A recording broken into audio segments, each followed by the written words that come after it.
बार की बात है, कई सालों पहले भेलापुर गांव में महेंद्र नाम का एक सरपंच रहा करता था। वो बहुत ही कठोर और नियमबद्ध आदमी था। कोई अगर उसकी बात ना मानता तो वो उसे वो सजा देता कि कोई भी उसके विरुद्ध जाने की नहीं सोचता। लेकिन एक दिन उसकी अचानक मृत्यु हो गई। जैसे ही गांव वालों को इस बारे में पता चला, पूरा गांव उनके घर के बाहर इकट्ठा हो गया। अब तुमने सुना, सरपंच की मृत्यु हो गई है। हाँ, मुझे बताया था लीला ने। मैं तो उन्हीं के घर जा रहा हूँ। मैं भी उन्हीं के घर जा रहा हूँ। चल, साथ में चलते हैं। वो दोनों घर के पास पहुंच गए। सरपंच के शरीर को नीचे रखा हुआ था। उनकी मृत्यु से कोई दुखी नहीं था। रमेश, ये देख, कल तक तो ठीक था, ये अचानक क्या हो गया? किसी ने मारा होगा क्या? भाई, तू नहीं जानता क्या? जो इसकी बात नहीं मानता था तो ये उसका क्या हाल करता था? उन्हीं में से किसी ने मारा होगा। अमीर था, इसीलिए हर बार मुखिया बन जाता था। सब लोग सरपंच के शरीर को लेकर शमशान घाट चले गए। वहां उन्होंने सरपंच के शरीर को जलाया। उसके बाद सब अपने घर लौट गए। कई दिनों बाद गांव में एक सभा बुलाई गई। सुनो सुनो सुनो, महासभा के लोगों ने एक बैठक बुलाई है। उस बैठक में सभी का आना अनिवार्य है।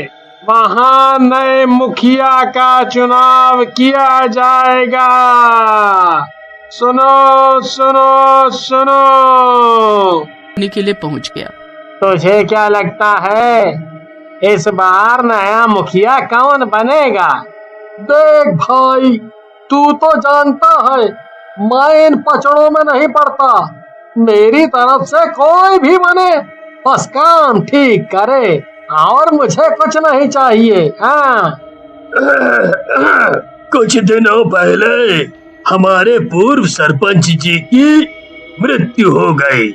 भगवान उनकी आत्मा को शांति दे। लेकिन आज मैंने आपको यहाँ इसलिए बुलाया है ताकि मैं आपको बता सकूं कि हमारे गांव को अब दूसरे सरपंच की जरूरत है। अब भला कब तक सरपंच का पद खाली रहेगा? आपने सही कहा चाचा जी, लेकिन अगला सरपंच कौन बनेगा? बेटा, ऐसा इंसान जो साहसी हो, बुद्धिमान हो और समझदार भी, जो सही फैसले ले सके। अगर तुम में से कोई सरपंच के पद के लिए उठना चाहता है तो बताओ। चाचा जी, मैं उठना चाहता हूँ। मैं समझदार हूँ और साहसी हूँ। वैसे भी आप सभी जानते हैं कि मैं पूर्व सरपंच जी के साथ काम करता था, तो मुझे उनके साथ रहकर काम का तजुर्बा भी है। बाकी आप सभी की मर्जी। सभी लोगों ने उनके सरपंच बनने पर हामी भर दी। बस सभी अपने अपने घर चले गए।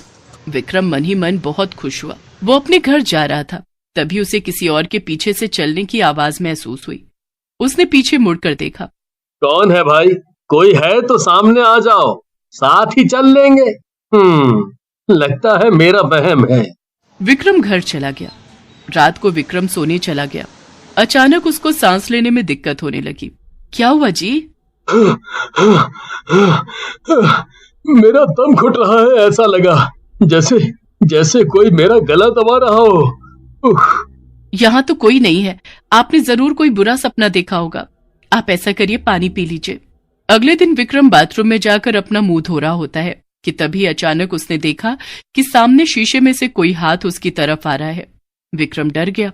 मैं तुझे छोड़ूंगा नहीं, तू मरेगा। लेकिन मैं तुझे आसान मौत नहीं दूंगा। तू रोज तड़पेगा, रोज।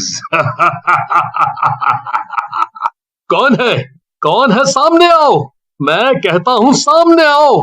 तुम जो कोई भी हो, मैं तुमसे डरता नहीं, समझे? मैंने कहा सामने आओ।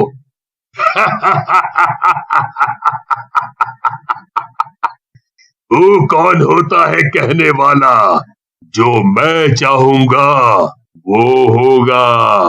और आज से तू सिर्फ मेरे इशारों पे नाचेगा। विक्रम वहां से भाग गया। क्या हुआ जी, इतने डरे हुए क्यों हो? वो वहां रहने दो। कुछ विक्रम जल्दी जल्दी अपने घर जा रहा था, तभी एक छोटे से पत्थर से गिरकर वो नीचे गिर गया। कौन है? किसने गिराया मुझे? चल विक्रम, जल्दी घर चल। आज के बाद रात को देर से नहीं आना। मेरा तो दिमाग ही खराब हो गया है। मैं क्या करूं? पता नहीं ये क्या हो रहा है मेरे साथ। अचानक विक्रम के सामने एक आदमी खड़ा हो गया और उसने विक्रम का गला पकड़ लिया। छोड़ो मुझे, मैंने कहा छोड़ो।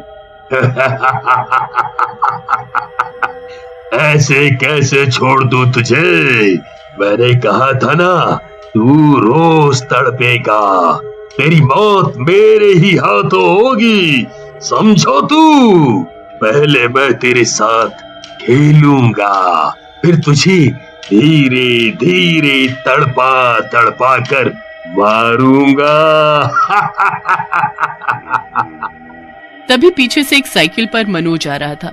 मैं निकला साइकिल लेकर, एक मोड़ आया, मैं मोड़ को छोड़ आया, पर मैं अपनी साइकिल नहीं छोड़ूंगा।